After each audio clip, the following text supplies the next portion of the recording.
Now for more on this, we are joined by Ashraf Al-Ashry, who is the Al-Ahram newspaper managing editor, joining us from Cairo. Thanks very much for being here with us on the programme.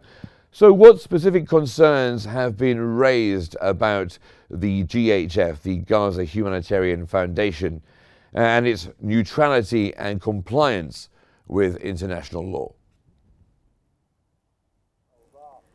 First, the situation in the Gaza Strip is going from bad to worse. The genocide and the killing are ongoing, and the starvation has reached its peak during the past week. And everything related to entering humanitarian aid is doomed to fail. The GHF is a US proposal with US sponsorship, and that will not meet the purpose because it will be under the control of the occupying Israeli forces.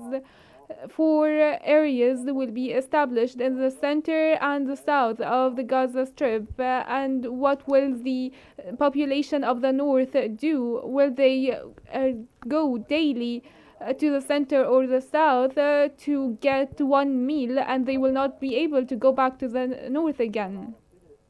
There are also a lot of Israeli hindrances to not activate the mechanism of this foundation because it will be under the control of certain people. Also, special records will be specified for who will obtain the meals so that Hamas members do not obtain such meals, which will lead to the continuity of the starvation. In addition, the United Nations and its humanitarian agencies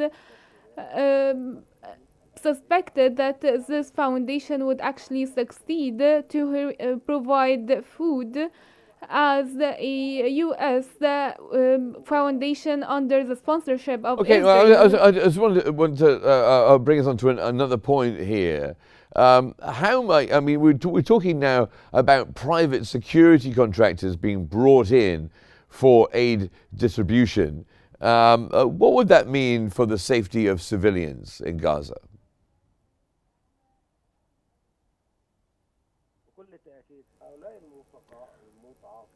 Of course, these contractors will be subject to control of Israel. Israel will be the supervisor of selecting these contractors, and they will designate only 4 areas around the Netzarim corridor and in Palestinian Rafah and the Mirage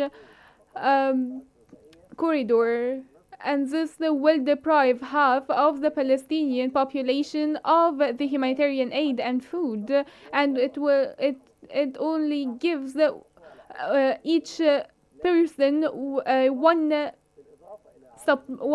supply share for 15 days, and that will not be sufficient for the entire family.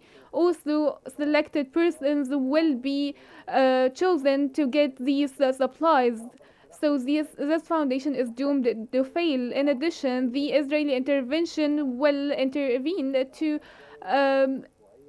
control the amount of aid entered into Gaza, which will lead to the delay of submissions and will deprive the majority of getting their shares, and most of the north population will not be able to go back, which completely violates the international humanitarian law and will lead to the continuity of the starvation in Gaza. The purpose of these practices is to force the Palestinian people to relocate and to exit Gaza so-called voluntarily, which is the desire of Netanyahu and the far-right government. And some special sanctions were proposed to be imposed on Israel recently. And of course, that displacement idea strongly opposed by most right-thinking people. When it comes to Israel, of course, we're seeing more and more public protests day by day. Is there any chance that these public protests might shape government policy in Israel? Absolutely. These protests regarding the release of detainees and the dead bodies remaining. There are 58 detainees alive and dead are still in Gaza. These daily protests in Tel Aviv and Jerusalem and in front of Netanyahu's house are pressuring for bringing back the detainees. But Netanyahu is completely indifferent towards these protests. To pressure Hamas and eliminate it and disarm it, and the second move will be to force the Palestinian population to leave Gaza, which is completely rejected by Egypt and the entire Arab world. But in exchange, Netanyahu sees himself very secure right now. He has 68 seats in the Knesset, which gives him more power to insist on his stances, and he rejects to relinquish any of his policies.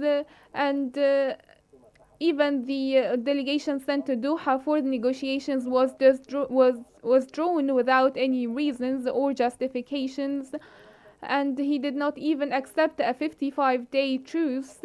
And he's waiting for a U.S. move. The U.S. Stance is completely useless, and these said divisions between Netanyahu and Trump are not leading to any real pressures on Israel.